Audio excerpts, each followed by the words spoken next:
Bricks and Minifigs is your one-stop shop for all things LEGO. Hit the link below to find a store near you. My name is John. I am the Brick and Panda on social media, and this is my Lego Italian town. This is about half of my Lego city at home, so there's a whole another section that goes with it. But really, the inspiration behind the whole city was I wanted to build sort of my happy place, and for me, that's my hometown in Italy, which is a little seaside Italian town. So. Once I kind of committed to that vision, it made the building process a little easier because I could figure out, the color palettes I needed to work with and kind of had a better vision of what I wanted to do. So we'll start with the beach here. This is probably the largest, most recent addition to the city. And at first it was just going to be one base plate, and obviously it's grown since. I finished it all in about the last week. So, the little pathway, all the landscaping, the lawn chairs, the umbrellas, these two buildings, everything has kind of come together pretty quickly. And so a lot of these buildings have little, pieces that are inspired from buildings in my hometown or trips that we took to Italy. And so I can look and see all these little elements that kind of take me back to the trips themselves.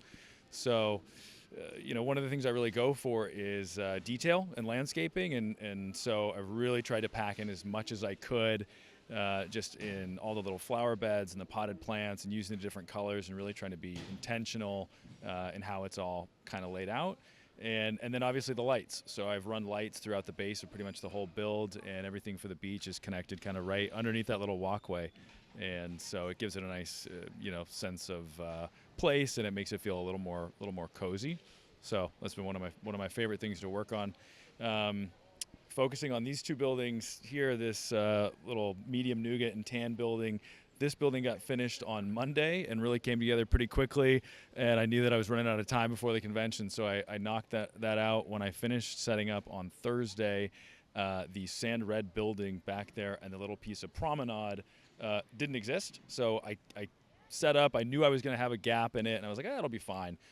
Once I finished setting up, I was like, this doesn't look right. I got to fill it in. So I went home, and between Thursday night and Friday afternoon when I came back, that building was built. So it's the newest, most recent addition to the city, and it's been really fun though to work with the different color palettes and try to kind of put it all together. So. Excellent work here, and I just love the level of detail, especially in kind of the landscaping and some of the just kind of road sidewalk areas. So what were the elements that you used to capture that look? Yeah, so starting with the roads, I first started building with the official modular building series, and they're great and they get you into it. But all the sidewalks are all monotone, one color, very very similar. And in Italy, you see a lot of cobblestone walkways and things like that. So I use a variety of ingots, 1x1 plates and tiles, as well as jumpers, and then 1x2 tiles. And I picked a color palette of dark gray, light gray, and dark tan, just to give it a little bit of variation, and it just adds that little bit of detail and feels worn in. With the landscaping, I've been fortunate in a couple really critical key pick-a-brick wall finds. So one of which was the olive green little sprues, as well as the bright green leaves. So I made sure to load up plenty, and that's why you can see throughout the build they're featured a lot. So I really like the landscaping. I think it helps stand out and give it a sense of realism, which has been fun. So. And then these two larger buildings here are absolutely fantastic. You can start with the one on the left and kind of break down the design of that building. Yeah, so it's funny, the way this one started, I knew I wanted to do something with dark red, something with medium nougat and sand blue, and I wanted to use these olive green pieces. This building was completely different at one point, and I just totally demolished it and repurposed it. And what I wanted to do with the olive green was to use it as almost like an architectural framing of the building, and so it's almost like an H there. And it also helps cover up just some of the elements in there and kind of move the eye throughout the build. What's funny about the build, it actually is the same footprint or close to it of the corner garage, because I knew I wanted to do something with an angle, and I'm not that good at math. So I was like, I'll just copy what Lego's already done. They've already figured it out.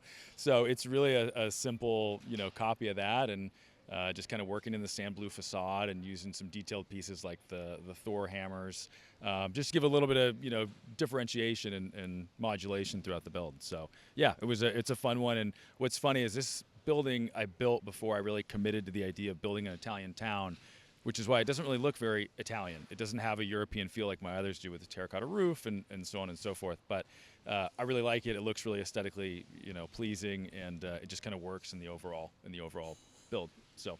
What are the minifigures around and on top of that building doing? Yeah, so one of my other things I love outside of building Lego is charcuterie boards, and so you can see on there, there's a small little modified tan plate, and everyone's kind of settling in with the white tablecloth and the charcuterie. So for me, I try to put little scenes throughout the city of like things I love doing or things that remind me of Italy, and meat, cheese, wine. Those are the things. So that's what I kind of set up there on the rooftop there, and then of course some potted plants because that's just something I really enjoy building as well.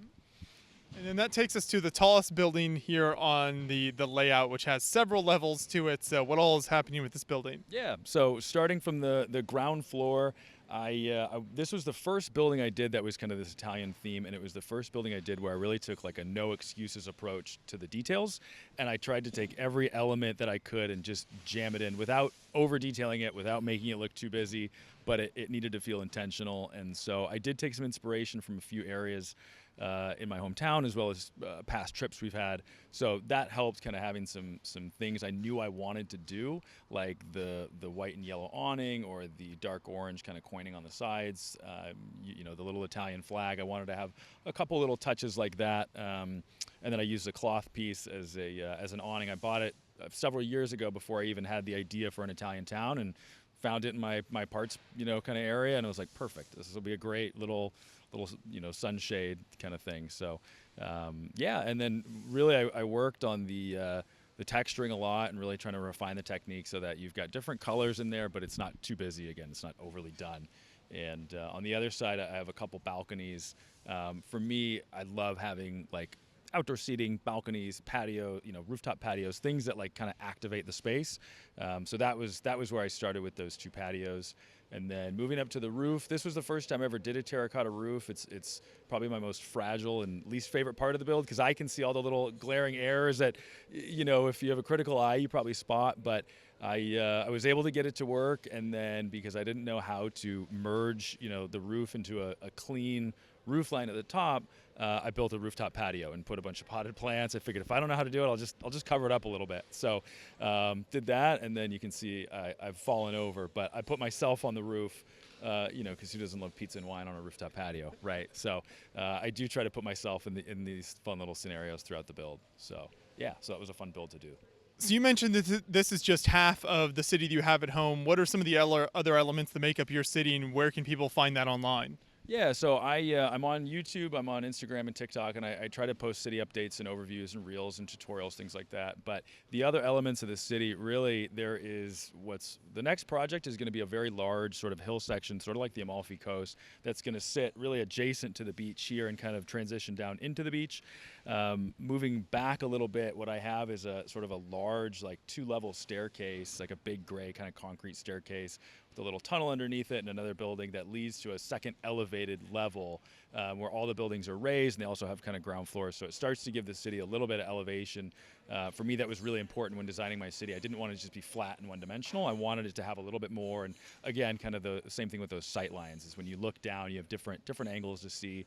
And then the goal is behind that to add another third level and really start to make it like a real terraced city with some vineyards running down one side, and you've kind of got the cliff and the rock work, and we've got a lot of space left on the table to fill. So it'll be interesting to see what else happens. But yeah, this is about 50-60% of the city, so there's still quite a bit more at home. So. Okay. Well, sounds good. We'll look forward to seeing more in the future then from you. And thanks so much for taking us through the details of this fantastic Italian town. Appreciate it. Yeah, absolutely. Thank you guys. Appreciate your time.